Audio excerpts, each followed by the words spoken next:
Bitcoin breakout dari trend sideways-nya. Apakah Bitcoin mampu reclaim area 30.000 atau ini adalah bentuk dari manipulasi market seperti pada akhir Agustus kemarin dan justru malah terkoreksi jauh lebih dalam? Pada kesempatan kali ini, Uang Receh akan mengupas tentang hal tersebut. Jadi, simak sampai akhir ya. Dan jangan lupa buat kalian yang belum subscribe channel Uang Receh, mari bersama-sama kita dukung channel Uang Receh dengan klik tombol subscribe-nya. Dan jangan lupa nyalakan ikon loncengnya agar setiap channel Uang Receh itu upload video terbaru, kalian langsung dapat notifikasinya guys. Kita mulai pembahasan dari FOMC meeting yang bakal digelar tanggal 20 September. Nah, dari presentase yang ada, 99% probabilitas tidak akan ada kenaikan suku bunga. Ini sudah cukup bulat dan mantap Uang Receh teman-teman. Melihat hal seperti ini artinya suku bunga akan bertahan pada kisaran 5,25 sampai 5,5%. Yang perlu jadi antisipasi adalah kemungkinan The Fed dalam menaikkan suku bunga di 2 FOMC mendatang, yaitu di bulan November dan bulan Desember. Karena berdasarkan probabilitasnya, kita melihat masih ada kemungkinan di 2 FOMC tersebut bisa saja terjadi kenaikan suku bunga teman-teman. Tinggal kita lihat di September ini key level apa yang akan menjadi acuan The Fed dalam melihat bulan November dan bulan Desember, yaitu adalah data PCE teman-teman. Dan menurut Uang Receh pribadi, sebenarnya inflasi di Amerika Serikat itu sudah masuk ke dalam ranah under control dari The Fed, tapi belum sesuai dengan angka acuan 2% dari The Fed. Justru yang menjadi ancaman jangka pendek tidak datang dari suku bunga, melainkan adalah apa yang akan dibicarakan oleh Jerome Powell pada saat pers conference besok, tentunya tentang proyeksi keuangan atau langkah kebijakan finansial dari The Fed ke depannya.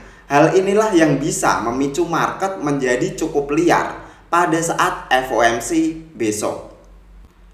Kita lanjut bahas price action Bitcoin. Di time frame daily, kita melihat Bitcoin sudah berhasil break dari trend sideways-nya dan sedang ongoing untuk melakukan retest ke bagian neck resisten yang berada di area 28.000. Melihat pergerakan seperti ini, sebenarnya ada beberapa pola manipulasi yang bisa terjadi di market. Sebagai contoh, kita melihat di akhir Agustus kemarin, Bitcoin itu naik dengan cukup impulsif dari posisi 26.000 naik menuju posisi 28.000, tapi tidak berhasil memaintain di sekitaran area 28.000 dan malah terreject oleh seller dengan cukup impulsif sehingga Bitcoin mengalami koreksi lanjutan.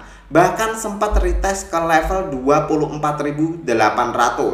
Apakah bull yang sekarang ini terjadi skemanya sama dengan akhir Agustus kemarin, atau ini pertanda dari rally Bitcoin selanjutnya?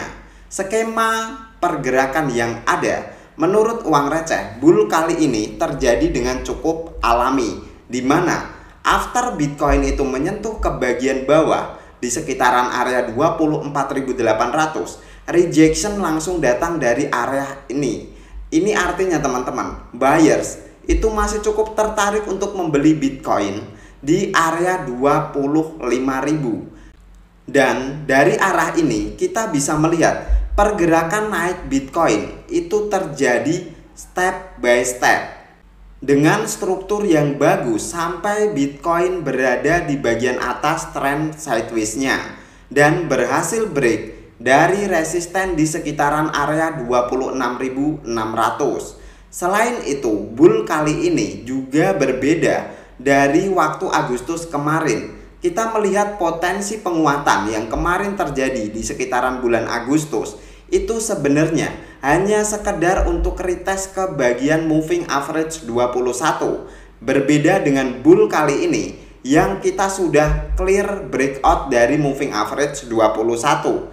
Hal ini mengindikasikan bahwa potensi pergerakan Bitcoin sekarang ini sudah mempunyai support fleksibel yaitu moving average 21 Ada faktor tambahan di bull kali ini, yaitu sentimen positif dari tidak adanya kenaikan suku bunga The Fed yang tentunya membuat investor semakin confident untuk melakukan purchase di risk asset termasuk cryptocurrency. Yang perlu jadi perhatian kalian teman-teman adalah apakah Bitcoin itu mampu menembus ke bagian level atas dari resistennya, yaitu level 28.000. Mengingat dari area sini kemarin itu Bitcoin terreject dengan cukup impulsif, yang menandakan area ini itu masih menjadi favorit seller untuk melakukan penjualan. Selain itu, untuk melihat potensi yang benar-benar bull itu terjadi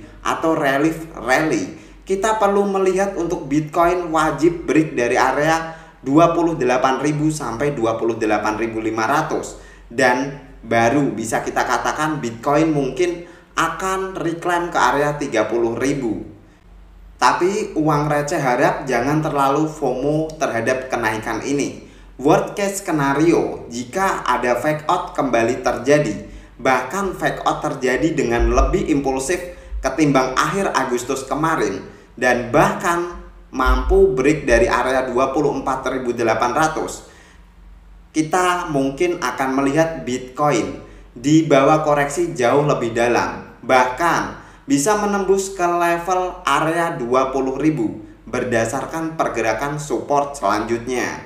Menurut kalian, ini fake breakout atau tidak? Silahkan share di kolom komentar.